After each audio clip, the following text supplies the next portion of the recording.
Meus irmãos, deixa eu começar o culto assim, lendo 3 versículos do Salmo 119, porque eu quero dar uma explicação para a pessoa que está meio triste com Deus, porque Deus frustrou os planos, acordos que ela tem feito, e aí a coisa fica triste, mas Ele frustra quando você está tomando decisões fora dEle. Leia Jeremias capítulo 2, você vai entender do versículo 1 até o final. Faça durante uma semana, 15 dias, um estudo, vai e volta, vai e volta, vai e volta, e você vai entender o que a Bíblia diz. Aqui no Salmo 119, 41, que nós já vimos aqui, diz assim: venham também sobre mim as tuas misericórdias, ó Senhor, e a tua salvação segundo a tua palavra. Tudo que Deus faz é segundo a palavra dele, não que você está procurando. Ele que está procurando e vai lhe encontrar. Você não está procurando, mas ele encontra na Bíblia. O que é isso? Eu não estou procurando. Você está pré-determinado. Você quer que ele faça a sua vontade. Não, a dele que tem que ser feito. E a gente é um passo que a gente dá no escuro e quebra a cara e depois sofre. E todo mundo sofre com a gente. Mas não podemos fazer isso. Nós temos que ficar na palavra, segundo a tua palavra. Assim terei que responder ao que me afronta, pois confio na tua palavra. Também já vimos. Aquele que nos afronta é o diabo. E não afronta assim, dizer eu sou o diabo, vou acabar com você. Não, ele vem de fininho. A capacidade dele de se tornar um anjo de luz, luz é entendimento, você pensa que é de Deus, é muito grande. Na minha família, uma vez, nós tivemos um caso parecido com isto. Uma tia estava profetizando, já falei um dia desse sobre isso aqui. E a gente estava vendo assim, mas eu fiquei alerta. Falei, não, tem qualquer coisa errada. E tal. Fui tirando o carro de ré assim, fui olhando. Aí no final estava. E eu até ajudei a pessoa a não desviar, dando o conselho certo. Ajudei não, Deus me usou para ajudar. Que Ele me perdoe essa palavra, Ele que usa a gente. Versículo 43 agora, esse é novo. E de minha boca não tires nunca de toda a palavra da verdade, de verdade. Às vezes Ele tira pouco, porque nós estamos entendendo errado. E aí a gente fica meio parado assim, meio perdido, chateado. Já não abrimos o coração de diante de Deus, aquele jeito gostoso, aquela presença. Porque nós ficamos chateados com Deus. Às vezes o filho fica com o pai também. A filha fica porque o pai tira aquele doce da boca dele, que aquele doce está contaminado, aquele doce não é puro, aquela comida vai fazer mal. O bom pai sabe às vezes resistir e não dar o presente ao filho, até no dia do aniversário. Não vou dar porque você fez coisa errada. Você tem que aprender e nunca mais esquecer que não se faz isso. Não, eu não faço isso. Está ensinando errado. Fira-me o justo. Será isso uma mercê, óleo precioso, que a minha cabeça jamais rejeitará. Salmo 141, 5. Voltando aqui. E de minha boca não tires nunca de todo, tem que deixar um pouquinho, senão a gente se perde. A palavra de verdade. E por que ele pedia isso? Pois me atenho aos teus juízos. Você tem que se ater às declarações de Deus. O que Ele já falou, está fazendo. E se você foi inserido nesta obra, não deixe o diabo roubar você. Olha, quando a gente desperta, com Deus, ou melhor, Deus nos desperta, nós estamos caminhando para o matador. Espera aí, o quê? Você não vai me dominar, não? Eu conto que uma vez eu fui pregar em Realengo, 75 por aí.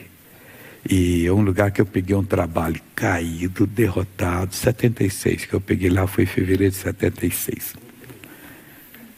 A gente pagava 200 cruzeiros por semana no cinema, fazia 4 reuniões.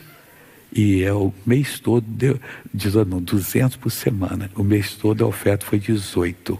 Ou então era 200 mil, que aquele dinheiro não sei como é que era. Sei que foi 200 para 1.000 ou singular mesmo. Aí o pessoal queria fechar, eu falei, não, deixa que eu vou lá e tal. E Deus está começando a me abençoar. Mas naquele dia eu acordei naturalmente, fui pregar qualquer coisa, voltei. Aí eu me senti mal quando eu saí do cinema. E eu vim dirigindo meu carro, não fui nem para o meu trabalho, vou passar em casa. E lembro agora exatamente onde eu estava passando.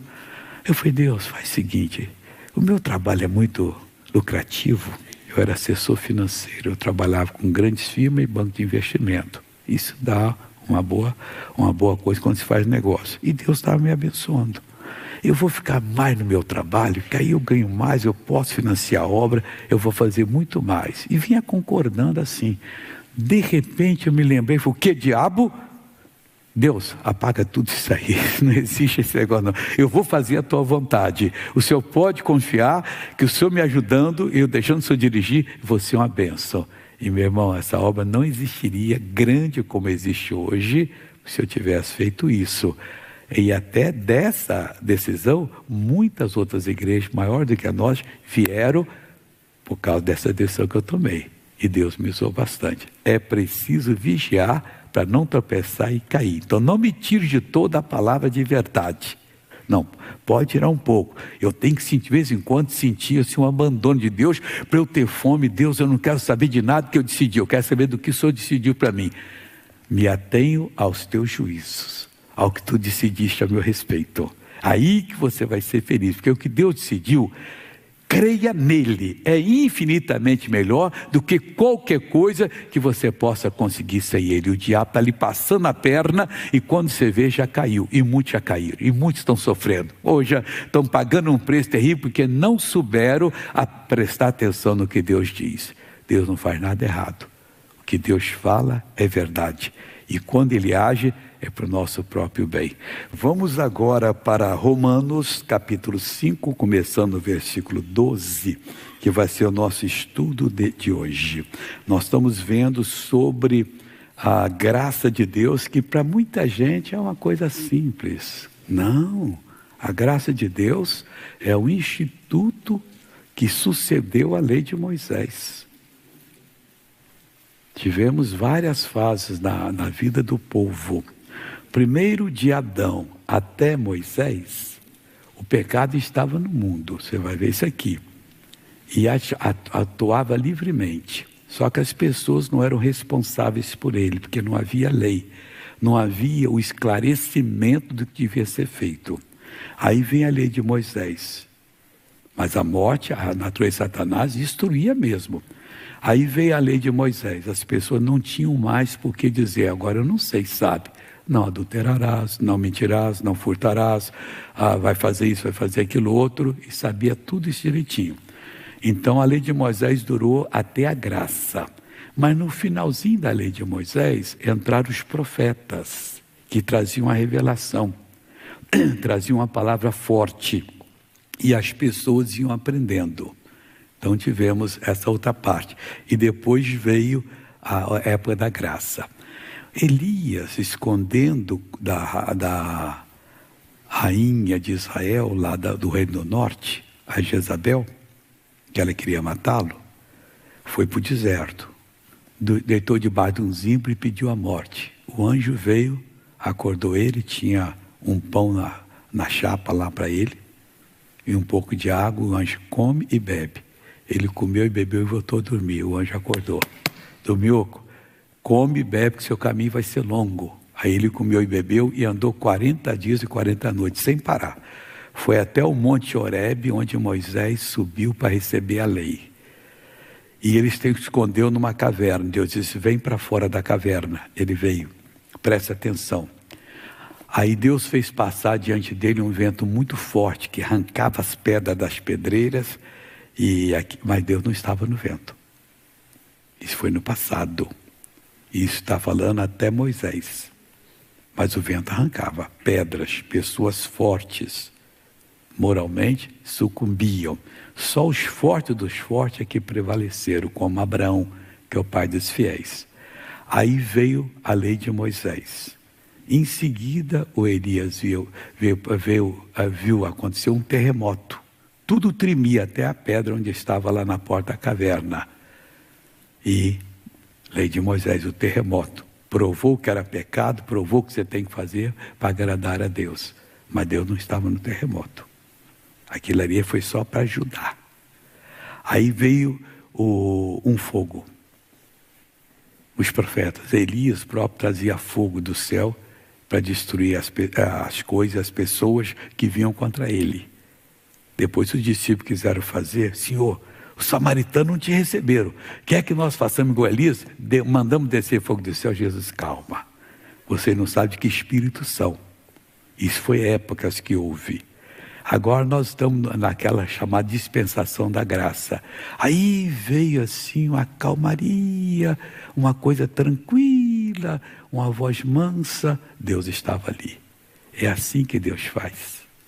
Hoje Deus não fala brigando com você: vai para a rua evangelizar, vai fazer isso. Não.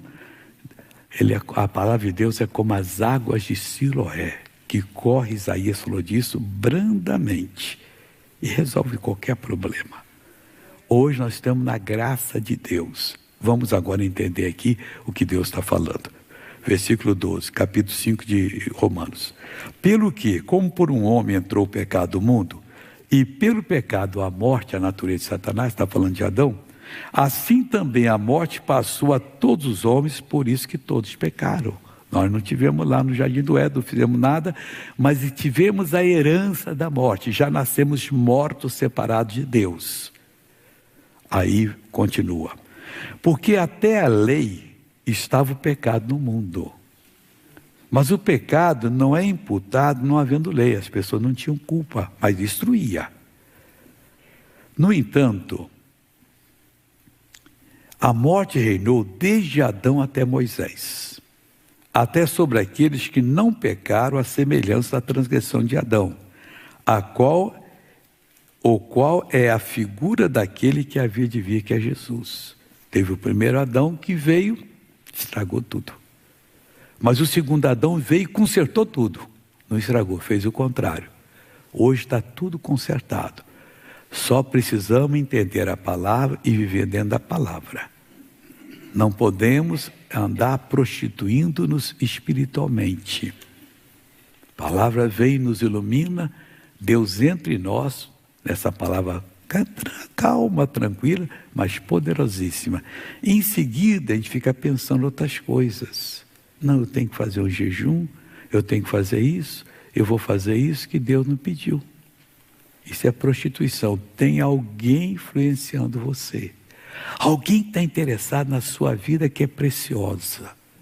Deus não preparou você até hoje para depois você chutar o balde e sair correndo aí desesperado e daqui uns anos descobrir: quebrei a cara. O filho pródigo quebrou. Pai, me dá a herança, eu quero ir embora, quero desfrutar do que eu tenho. Sabe para onde ele foi? Para o pecado.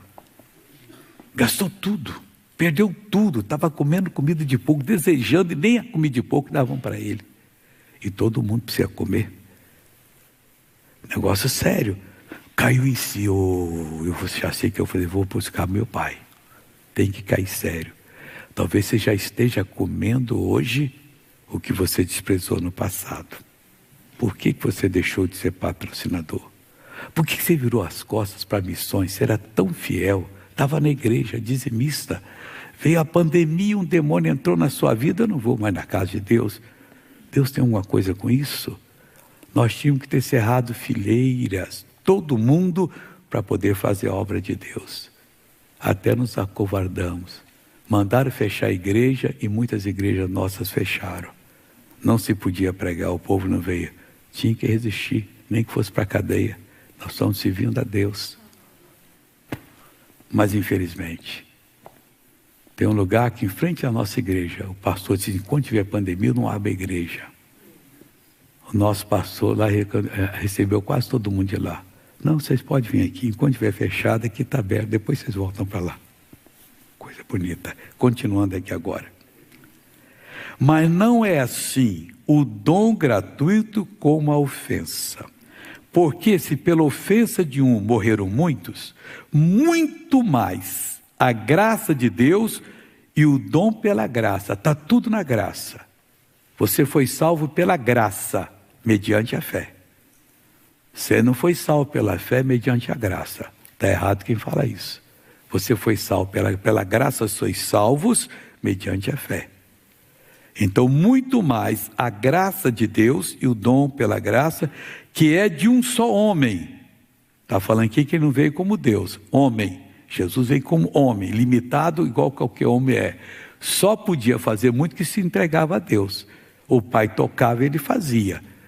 Dando exemplo para nós, se servimos a Deus, o Pai tocará em nós e faremos. E não foi assim um dom como ofensa, porque por um só que pecou, porque o juízo veio de uma só ofensa, na verdade para a condenação. Mas o dom gratuito veio de muitas ofensas para a justificação.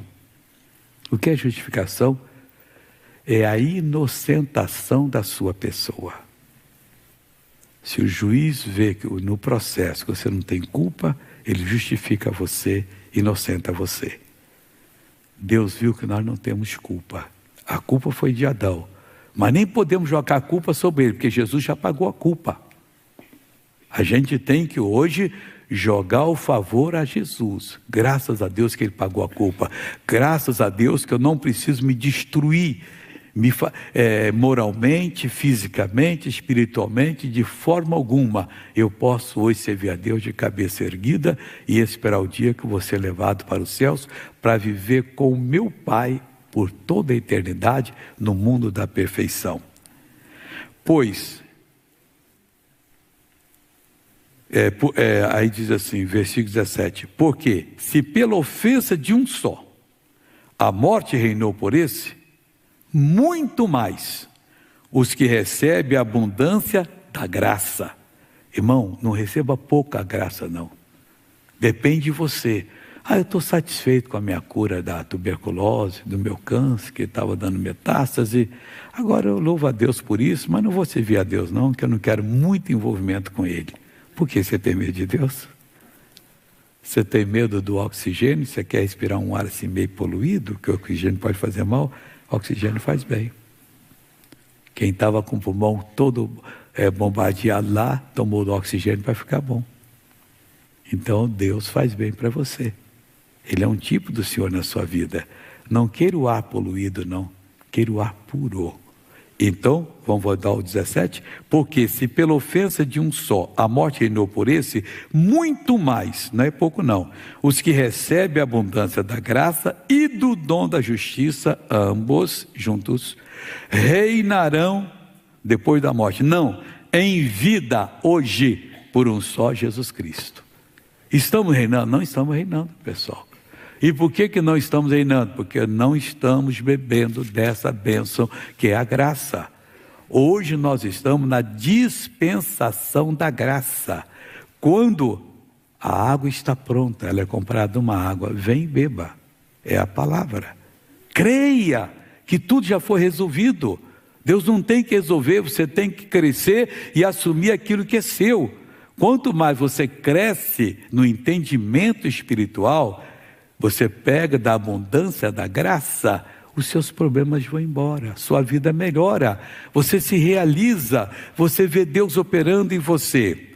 Versículo 18, pois assim como por uma só ofensa veio o juízo sobre todos os homens para a condenação, uma só, fez toda a humanidade ser condenada ao inferno. Agora presta atenção, assim também por um só ato de justiça, Jesus na cruz, lá no inferno, vencendo o diabo e ressuscitando. Assim também, por um só de justiça, veio a graça sobre todos os homens para a justificação de vida. Hoje não tem um que ouça a palavra de Deus, por mais doido que ele seja na incredulidade, ou na feitura de obras más, que não sinta que isso é Deus falando com ele. Ele percebe, mas muitos resistem. E lá o Evangelho de João diz que a luz veio ao mundo, mas os homens amaram mais as trevas do que a luz, porque as suas obras eram más, porque tinham um prazer. Eu já ouvi pessoa falar, não, agora não. Primeiro eu vou pintar e bordar na vida, vou arrepiar, depois quando eu tiver um cacareco eu vou servir a Deus. Será que vai conseguir, irmão? Será que vai conseguir? Não. Toma juízo na cabeça. Hoje é o tempo de você beber da abundância da graça, que é a plenitude de Deus em Jesus. João capítulo 1. Olha que coisa linda aqui.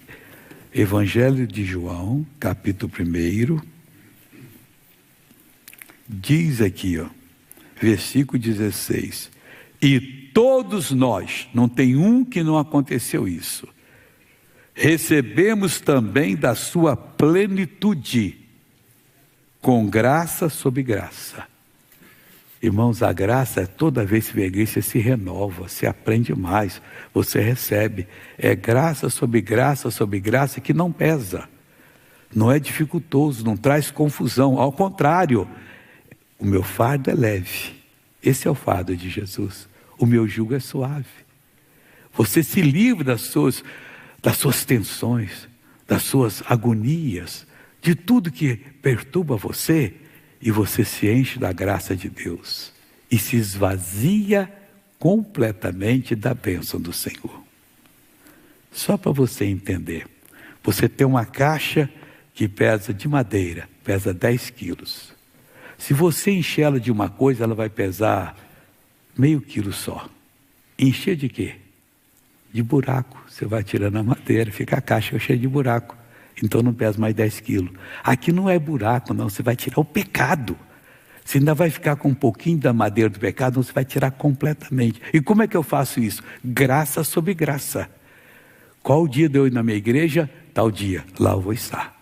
Deus prepara o pastor. Põe na boca do pastor, dá juízo a ele para se consagrar, Senhor Deus. Talvez ele perdeu o juízo, ele vem e fala qualquer coisa, e começa a falar de política, de filosofia, e não sei lá mais o que. Nós não queremos fogo estranho no altar, nós queremos o fogo de Deus, é desse que precisamos. Aí você vem, graça sobre graça, e você vai ficando livre, não cheio de buraco não. Você pega toda aquela madeira da caixa pesada e fica, o meu fardo é leve. Não tem peso o fardo de Jesus. O meu jugo é suave. Você não tem que se matar para Deus dar bênção. Deus, já não aguento jejuar. Para com esse negócio. Você só jejue quando o noivo for tirado. Você sentir falta.